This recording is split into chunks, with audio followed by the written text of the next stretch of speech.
Ele fez de novo. Ele mostrou o porquê que ele é o melhor jogador de beisebol de todos os tempos. E ele mostrou também que unicórnios existem. E eles são japoneses. Shohei Ohtani, eu te amo. Mas além da gente falar do Shohei Ohtani, também vamos falar dessa varrida histórica que teve dos Dodgers em cima dos Brewers, que ninguém esperava. Eu também não esperava. E vamos analisar quem foram os melhores, quem foram os piores. Vem comigo. Mas antes, é claro, se você não conhece o canal, seja muito bem-vindo, se inscreva, deixa o like, me segue lá no Instagram e vamos popularizar cada vez mais esse esporte maravilhoso aqui no Brasil. Agora sim, vambora! Desculpa eu não conseguir conter a minha felicidade, mas é que, de fato, né, quando você torce para os Dodgers, que tem uma temporada que nem é tão boa assim, na verdade foi bem medíocre em relação ao que eles podem fazer, e números não mentem, né, senhor Shohei Ohtani? E aí, numa final, valendo vaga para World Series, o melhor jogador do mundo, o melhor jogador do seu time, acaba fazendo uma coisa dessa? Cara, é absurdo, sabe? Bom, mas vamos lá, né? Então, foram 4 jogos e foi uma varrida, tá? Todos eles os Dodgers ganharam, tá? Não foram jogos muito abertos, né? Na verdade, foram bem apertados, principalmente primeiro, né? 2-1, 5-1, 3-1 e depois o último 5-1 de fato. Antes de mais nada, tá? Eu quero dar um destaque muito grande aqui para os arremessadores iniciais dos Dodgers, que me surpreendeu bastante, tá? No primeiro foi o Blake Snell, no segundo o Yamamoto, no terceiro foi o Tyler Glasnow, e de fato acho que desses 3 aqui foi o Tyler Glasnow o piorzinho deles, né? Até porque no último foi o Shohei Ohtani com 10 strikeouts, mas já vamos chegar lá. Vou falar aqui então os rebatedores dos Dodgers, você sabe que eu adoro números, né? Vamos ver como é que eles foram aí nessa série contra os Brewers. Eu sei, eu já tenho que dar destaque pra ele, né? Shohei Ohtani, é que eu já vou falar depois sobre o Shohei Ohtani também, mas é lógico, né? É média de 357, muito da hora também. Algum detalhe aqui também, tá? Tommy Edman, que finalizou com uma média de .333, foram 15 idas ao bastão. Nenhum home run, mas teve 3 RBIs, por exemplo, né? Cara, foi um jogo, uma série bem sólida do Tommy Edman, que tava precisando aparecer, tá? Momentos de brilho ali nessa série, apesar de que nos últimos jogos não teve tanto impacto assim, não. Foram 15 idas ao bastão, né? 3 hits apenas. Teve um home run, 2 RBIs e teve só 4 strikeouts, o que é sempre uma maravilha a gente ver strikeouts baixos aí. E talvez um destaque também aqui pro Freddie Freeman, né? Porque foram 16 idas ao bastão, né? Uma média de 250, 2 corridas anotadas, um home run, um RBI e 5 strikeouts. Não foi aí a melhor série do Freddie Freeman, mas apareceu quando precisava de fato, tá? Ele parece uma balsa correndo, né? Quando ele tenta um double, cara, fala assim, meu Deus, a gente vai ser eliminado porque não é possível. E aí ele vai, né, parece que um trem a vapor que ele demora para pegar no tranco, né? Mas conseguimos, né? Chegou lá. Jogadores que eu esperava e precisava que tivessem mais, tá? Por exemplo, o Mookie Betts, tá? Mookie Betts terminou com uma média de 133, com 15 idas ao bastão, né? Nenhum home run. Mas ela até teve 2 RBIs, 2 corridas, uma corrida anotada, mais 2 hits, né? Enfim, então poderia ter sido melhor, tá? Falar a minha verdade. Talvez a minha maior decepção foi de fato o Max Muncy, tá? Porque ele terminou com uma média de 0,83, com 12 idas ao bastão de fato, 2 strikeouts, apenas um hit e 2 corridas anotadas, tá? O fato é, quando precisou, esses caras conseguiram fazer o hit, conseguiram manter o jogo vivo, mas de forma geral, não foi o que a gente viu, né? Isso é uma grande decepção para os fãs dos Dodgers. Andy Barres, mesma coisa também, né? Mas e do lado dos arremessadores dos Dodgers, é muito importante a gente falar de fato dos iniciais, né? De fato, né? Tipo o Blake Snell, o Yamamoto, o Tyler Glasnow e o Shohei Ohtani. O Roki Sasaki teve seus momentos importantes ali, né, nessa série, né?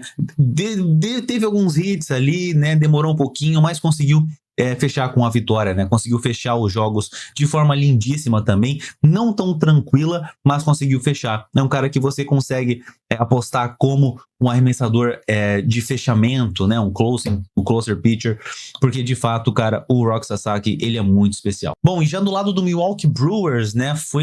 Eu sei que foi uma varrida, tá? Mas teve um jogo sólido, tá? Eles lutaram, cara, lutaram mesmo. Eu tenho que tirar o meu chapéu aqui, eu não uso chapéu, mas tenho que tirar meu chapéu aqui pro Milwaukee Brewers, porque foi um time que não desistiu, tá? Mesmo perdendo, não desistiu, não baixou a cabeça, falou assim, Dodgers, atuais campeões, tô nem aí, vamos meter a porrada. E eu vou dar destaque aqui para alguns números também. A maior média ficou com Caleb Durbin, tá? Foram 3 idas ao bastão. Não teve nenhum home run, porém, ele teve uma média de 308, né? Com 4 hits, de fato, 2 doubles, um triple, inclusive. Então, é um cara que teve a maior média do time. Então, não foi clutch, não anotou pontos, mas foi um cara que foi importante ali para deixar o jogo continuar de fato. Que acabou marcando um home run, que foi, lógico, né? O Jackson Chourio. No meu último vídeo eu rasguei uma cida danada pro Jackson Chourio, porque de fato ele é um excelente jogador. Ele vai no bastão, cara, tu sabe que vai ser problema. E realmente o Chourio, ele é diferenciado, tá? Eu acho que ele continua com os Brewers na próxima temporada, não acho que ele vai sair. Eu acho que o Brewers vai tentar se reconstruir. Estão falando também um pouco de salary cap aí, né, próxima temporada, enfim. Mas, enfim, eu acho que o Chourio, ele merece. Esse número que tá aqui não representa ele, né? Porque, por exemplo, foram 15 idas ao bastão, um home run, 3 hits, uma corrida anotada, 5 strikeouts, finalizou com uma média de .200. Então, como eu falei, Jackson Chourio de fato é um baita jogador, foi o melhor jogador aqui, tá? Tranquilamente dessa série. Porém, cara, você olha os outros números dos jogadores, ninguém direito chega a 200, tá? .200, só realmente ali o Caleb Durbin que eu falei antes. Enfim, Brewers lutou, mas não fez o que era necessário, que era anotar corrida quando importava. E acabou perdendo e sendo varrido pelos Dodgers. E eu vou falar uma coisa aqui, tá? Fred Peralta aí da parte dos arremessadores do Milwaukee Brewers me impressionou bastante, tá? De um jeito negativo, porque eu achava que ele iria ter uma série absurda, né? Um jogo absurdo. Ele jogou só um jogo de fato. Permitiu 5 hits, 3 corridas. Realmente, assim, um walk. Teve 4 strikeouts de fato, mas, cara, não foi o Peralta que eu achava que seria, tá? Teve um momento até que a gente falou assim, cara, já era pro Peralta e é tipo assim, a segunda entrada, tipo, era um negócio absurdo, sabe? Bons arremessadores e teve um trabalho sólido. O problema é que os rebatedores dos Dodgers realmente são em outro nível, né? Estão em outro patamar, porque é um bagulho absurdo o que esses rebatedores fazem, né? Não à toa, é um dos times mais bem pagos da MLB, dos esportes americanos de forma geral, então faz sentido terem os melhores rebatedores ali. Foi um time construído para isso, né? Foi um time construído para ter home runs, para ganhar jogos. Então é isso. Mas eu sei que vocês querem falar. Vamos falar dele. Shohei Ohtani. Ele não fez uma série boa até o último jogo, até o último jogo 4. Ele não estava fazendo um jogo bom. Era strikeout atrás de strikeout, buscando bola, slider fora da zona, curveball fora da zona. O Shohei Ohtani não estava numa série boa e eu tinha pensado já, eu falei até no último vídeo, falei assim, cara, vai ser um problema, eu acho que o Shohei Ohtani não é tudo aquilo que a gente tá pensando que seja, não sei o que. Morder a língua, né? É lógico, como sempre. Mas esse último jogo, ele fez aquilo que a gente espera.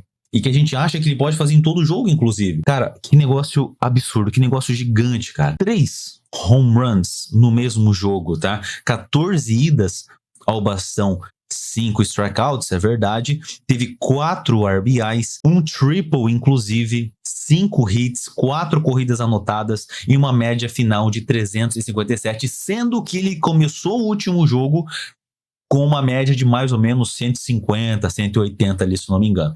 Então, terminar a série, terminar um jogo histórico para ele, para quem tá assistindo também, com uma média de 357, sendo que começou com menos da metade disso, cara, apenas Shohei Ohtani. Só que daí a gente pega a parte de arremessadores, Shohei Ohtani também tá ali com números absurdos. 10 strikeouts, cara. 10 strikeouts. Que negócio genial, velho.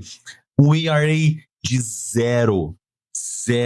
Ou seja, ele não deixou o rebatedor, anotar corrida. Sim, é um negócio inacreditável. Foram 3 walks, isso é bem verdade, né? Foram 2 hits que ele permitiu, foram 6 entradas jogadas, mas assim, 10 strikeouts.